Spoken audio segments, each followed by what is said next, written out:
Perfect fit, the RSC-2M Kitbash. Sometimes, modeling projects literally snap together. In the case of this RSC-2 rebuild, I was delighted to discover that two different model manufacturers' shells fit together like a puzzle piece. This is actually quite a rare thing, so it's another thing to revel in the joy of kitbashing. In this case, we're modeling a 1965 American Locomotive Company factory rebuild of a late 1940s RSC-2 road switcher. These had a pair of A1A trucks for lighter axle loading for rural branch lines. Their special abilities proved valuable on marginal lines that still required railcar service where trucks hadn't yet made inroads. Many of these diesels were carefully maintained by railroads that owned them. Switchers might be insufficient, and heavier units might have derailed. Even the best shop crews eventually needed to rebuild or recondition locomotives after 15 to 20 years, and this was the case for my inspiration. The Milwaukee Road sent some of their RSC-2s off to be officially remanufactured by ALCO into RSC-2Ms. Out went the old 244 prime mover and electrical system. In went a new cab with new controls and a fresh, reliable 251 prime mover. Amazingly, they fit inside the original long hood with minimal alteration. The visual blend of an RS-32 cab on an RSC-2 locomotive makes these the perfect kitbashing inspiration. The Milwaukee Road units survived until the arrival of the EMD SDL-39s. These EMD units were specifically designed to replace them. At least one RSC-2M was sold off to local shortline Brillion and Forest Junction, where it soldiered on until the late 80s, where it was last seen at the Paperton Junction Southern Railway, which is once part of the Arkansas Railway Museum. I'm unsure if this locomotive still exists and would very much like to see it someday if it does. For the Alta California, I chose to send our RSC-2Ms into ALCO for remanufacturing in the mid-60s as well, having seen in industry magazines at the time the success that Milwaukee had been met with theirs. 4 units, 2414, 2417, 2422, and 2424 were sent in. They emerged a couple of months later freshly rebuilt and more powerful. 4 others were sent to EMD at the same time to be repowered to GP18 specs, known as RSC-2Rs. We'll cover those later.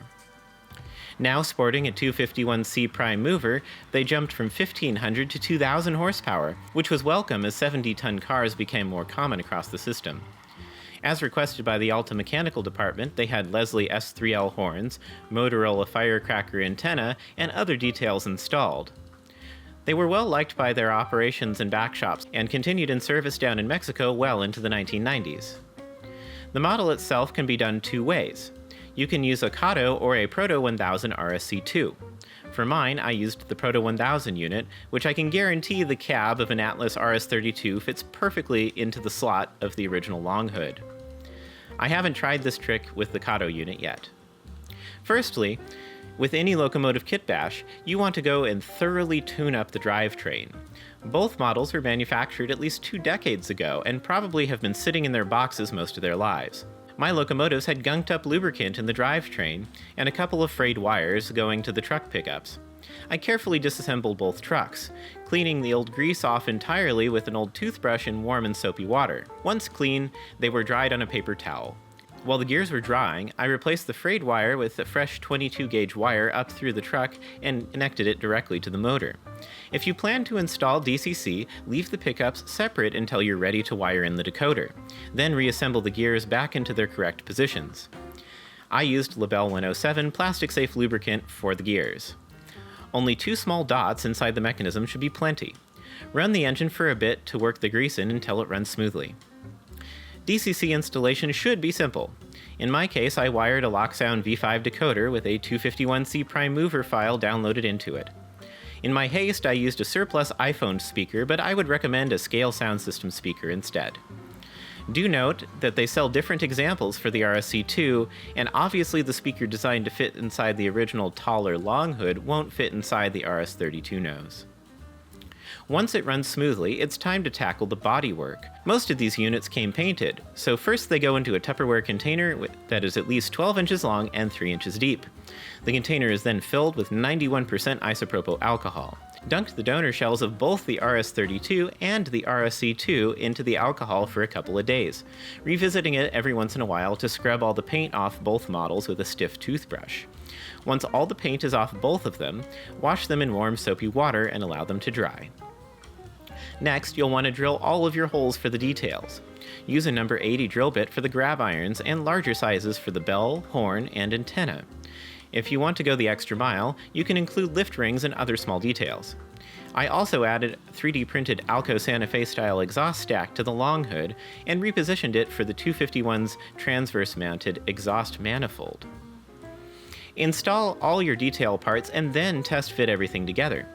The RS-32 cab can be sawn from the long hood off very easily with a razor saw or this new Olfa saw I bought recently. Then test fit it. You'll have to modify the back wall of the cab to accept the top of the long hood, but with a little sanding you should get it to fit nicely. Test fit the RS-32 front handrails onto the RSC-2 frame. You'll need to drill some new holes for the stanchions and plug the original holes closest to the staircase with small diameter styrene rod. Once it fits nicely, it's time to paint. Prime the entire model using the exceptionally nice Tamiya Fine White Primer. A couple of light coats of this will make the super detailed model really stand out. If you're modeling it for your own railroad, follow your paint job guidelines. If you want to model it for the Alta, you can contact me for decals and then paint it up. I used Rust-Oleum Summer Squash as the pale base coat. Next, I masked out the handsome bow wave and 10mm wide stripe from nose to tail. The 10mm high True Color Western Pacific Omaha orange stripes go above and below the pale yellow. After that, the frame, trucks, fuel tank, roof of the cab, and nose need to be masked and painted True Color SP Dark Olive. Once it's all painted, seal it with 2 layers of gloss coat and allow it to dry for a couple days. I highly recommend both shooting and drying the clear coats in temperatures above 73 degrees Fahrenheit. Once it's ready for decals, grab a dish of warm water and float the decals onto them briefly before flying them onto the model and position them properly. I use a pair of calipers to measure the decal height and prevent drooping or bowing with the longer decals. This will ensure that they're very straight and level. Gun sight the decals with your eye and apply them to make sure they're applied extremely straight. Gently burnish them into the details using a small application of either Walther Solvaset, Microsol, or Tamiya Mark Fit. Use a cotton swab and push them gently into the locomotive shell and make sure there aren't any bubble or gaps that'll cause silvering. Then take photos of the model on a table and ensure that they're directly on there nice and level. Once you're satisfied, seal with another layer of gloss coat and then follow up with some dull coat. Weathering the model is pretty straightforward. You want soot and burn marks around the exhaust sac. Rusty wheel faces are a must even on the newest locomotives. Highlight the air hose tips with some Vallejo oily steel acrylic paint. Splash some road dirt and mud on the pilots. Paint the handrails around the steps a contrasting white. Add the battery box rust streaks. A dark wash into the radiator grills is also essential. I left mine only lightly weathered because I want to take some ALCO builders photos of it. Now, put the window glass in, apply the number board decals, and it's ready for service on your road. If you need Alta decals for this kit bash, contact me and I'll sell you some. If you make an RSC-2M yourself, I'd love to see it. It's a rather neat footnote in railroad history that'll get people who see it to double take in surprise when they first gaze upon it. And I hope you've really enjoyed this episode of The Joy of Kitbashing. This has been In an Urban Era. Please support the Patreon, buy the merch, and I'll see you in the next one.